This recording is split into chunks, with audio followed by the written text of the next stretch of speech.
prononcer des faux témoignages et dire du mal des autres. Alléluia. Donc c'est du cœur aussi que viennent les impudicités, bien aimés dans le Seigneur.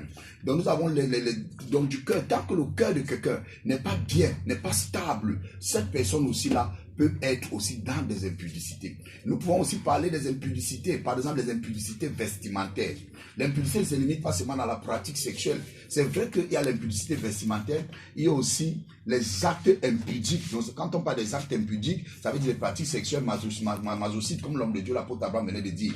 On peut aussi parler maintenant des objets impudiques. Alléluia. Pendant des moments de dépouillement, quand les gens font le dépouillement, il y a une jeune fille de presque 16 ans. Quand on a fait ce dépouillement pour brûler toutes les choses qu'elle avait apportées au dépouillement, les mèches, les chaussures, talons, il y avait aussi des pénis artificiels. C'est ce qu'on appelle des godémichés. Des godémichés, des pénis artificiels. Vous voyez ça? Donc elle dit qu'elle n'a pas peur, elle n'est jamais allée avec un homme, mais effectivement, elle n'était jamais allée avec un homme, mais elle a déjà utilisé des pénis artificiels dans la maison. Ou bien le fait de se doigter, mettre les doigts dans sa partie intime. Tu n'es pas allé avec un homme, mais tu as mis les doigts dans ta partie intime. Ça, c'est une grave abomination. On appelle ça la masturbation. Donc, c'est qu'on peut ajouter dedans. Quand nous parlons, moi, je vais m'appuyer un peu plus sur l'impudicité vestimentaire, ou bien sur les caractères impudiques. Nous pouvons voir le cas ici dans Genèse. Dans le cas ici, dans Genèse 34, quelqu'un va dire, mais ça a quel rapport à voir? Mais on peut sortir quelque chose là-dedans. Dans Genèse 34, à partir du verset 1, on nous fait comprendre qu'un jour, Dina, la fille de Jacob et de Léa, alla rendre visite à des femmes du pays. Verset 2, Shichem, fils d'Amor, chef des Évites de la région, l'aperçut, il l'amena chez lui, coucha avec elle, et la déshonora. Alléluia. Donc nous voyons ici là que une femme qui va dans une relation sexuelle avant le mariage, elle est déjà déshonorée. Elle est déshonorée. Et même dans des familles autrefois, combien de fois devant Dieu, tu vas là à l'église, tu vas beau prier. Non, tu as besoin d'une repentance sincère. Tu as besoin d'une repentance sincère. Et maintenant, qu'est-ce qui a poussé le fils d'Amon à regarder Dina? Dina avait quitté sa condition, la parole qui était établie dans son peuple. Elle avait quitté l'endroit où le Seigneur avait établi pour aller imiter les filles de Sichem. Et quand elle est allée les imiter, certainement dans les tenues vestimentaires, le fait de laisser les seins dehors, de mettre les cuisses dehors, porter des chaussures talons, tous ces parures, maquillage, faux cheveux et tout ça. Et c'est de là que Sichem avait pu la remarquer, il l'avait amené dans sa couche et l'avait déshonoré. Donc bien aimé dans le Seigneur, je vais m'arrêter déjà là pour que toi qui es jeune, toi qui écoutes ceci, ne suis pas les pas de tes camarades de classe. Aujourd'hui, moi, ma fille est rentrée l'autre jour. Elle dit qu'à l'école, ses camarades mettent le porno en pleine salle de classe et ils sont en train de visionner le porno en pleine salle de classe. Et ils disent quoi? Ils apprécient. Va à gauche, va à droite, ainsi de suite.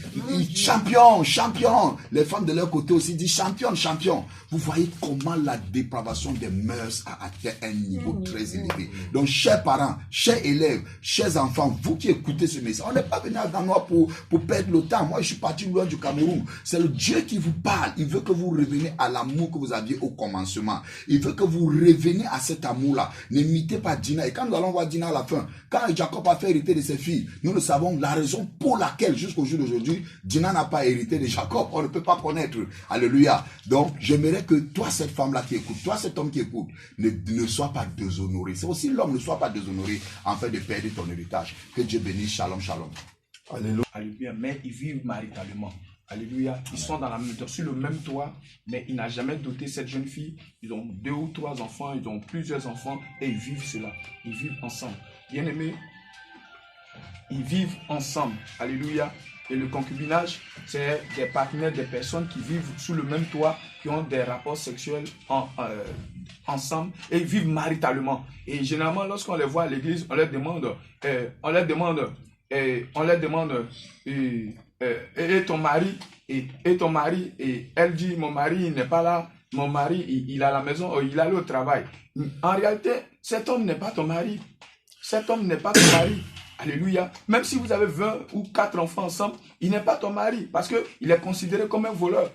Selon les Écritures, le Seigneur dit dans le livre de Genèse 34, verset 12, il est dit que lorsque l'homme de Dieu parlait de Dina, ce dernier est venu pour dire, exigez de moi une faute dot et beaucoup de présents et je le donnerai, je prendrai votre fille. Et je prendrai votre fille. Mais est-ce que celui avec qui tu vis, a-t-il payé la dot?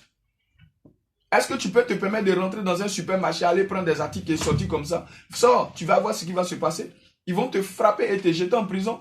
Maintenant, à plus forte raison, le Seigneur lui-même qui a instauré le mariage, qu'est-ce que tu fais avec cela? Le Seigneur dit que le mariage soit honoré de tous. Alléluia. Alors, tout rapport sexuel en dehors de la dot, en dehors du mariage, est une abomination. Alors, mon bien-aimé, toi, tu te retrouves dans cette situation. Le Seigneur te dit, réponds-toi. Tu dois arrêter toute forme de relation sexuelle. À partir d'aujourd'hui, quand tu entends maintenant l'appel du Seigneur, tu dois arrêter toute forme de relation sexuelle et aller régler cette situation. Alléluia. Dans le livre d'Exode, chapitre 22, verset 16, il a dit, si un homme séduit une vierge et qui n'est point fiancé et qu'il couche avec elle, il payera sa dot et la prendra pour femme. Alors tu dois payer la dot. La dot est très très importante. Et ici à Gagnoua, la dot est très importante. Mais on voit des jeunes filles et des jeunes qui ont des rapports sexuels avec les jeunes filles. Bien aimé, derrière l'acte que vous posez, il y a une malédiction dedans. Et le Seigneur vous dit, repentez-vous, sortez de ces choses et revenez à la parole de Dieu. Sinon, dans le cas contraire, si vous mourrez dedans, même quel que soit votre gentillesse, même quelle que soit votre sincérité, si vous mourrez dedans sans avoir réglé ce problème, vous partez tout droit en enfer. Le Seigneur vous dit